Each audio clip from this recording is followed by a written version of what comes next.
પર્વ નિમિત્તે તારીખ 10 જાન્યુઆરીથી લઈને 20 જાન્યુઆરી સુધી કરુણા અભિયાનની શરૂઆત કરવામાં આવશે।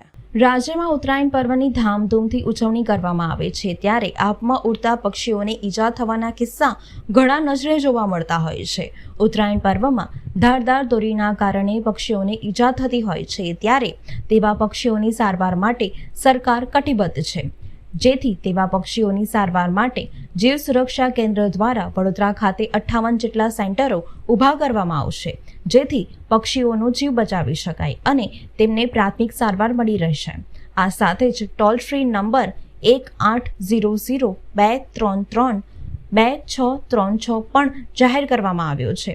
આ સાથે જ વન્યજીવ સુરક્ષા કેન્દ્ર 58 સેન્ટર ઉપર વોલેન્ટિયર્સની મદદ લઈ પતંગના દોરાથી ઇજાગ્રસ્ત થયેલ પક્ષીઓની સારવાર કરશે।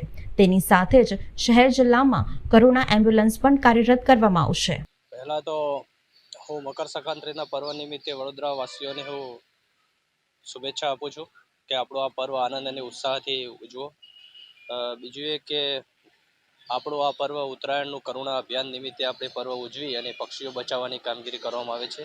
આ વર્ષે આપણા 58 કલેક્શન સેન્ટર રાખવામાં આવેલા છે, તેમજ આપણી સાથે વડોદરા વાસીઓના લગભગ 900થી વધારે સ્વયંસેવકો કરુણા અભિયાનમાં જોડાયેલા છે।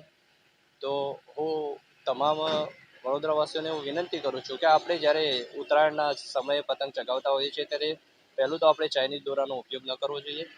બીજું કે જ્યારે આપણે પતંગ ચગાવતા હોય ત્યારે સવારે 9 વાગ્યા પહેલાં અને સાંજે 5 વાગ્યા પછી જ્યારે પક્ષીઓને અવરજવર થતી હોય છે, ત્યારે જો પતંગ ન ચગાવીએ તો ઘણા પક્ષીઓ ઘાયલ થવાથી બચશે।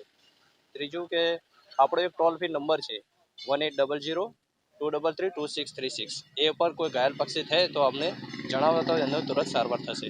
એ સિવાય આપણા 58 કલેક્શન સેન્ટર રાખવામાં આવેલા છે, ત્યાં તમે કલેક્શન સેન્ટર ઉપર પણ જમા કરાવશો તો એની તુરંત સારવાર થશે।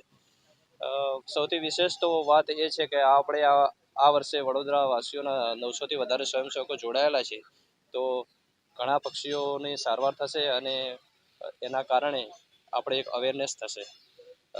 બીજું કે આ પ્રસંગે આપણે કાળજી રાખીશું અને જો ઉત્તરાયણના પ્રસંગમાં આનંદ ને ઉત્સાહમાં ફેરવાશે તો ઘાયલ પક્ષીઓ ઓછા થશે।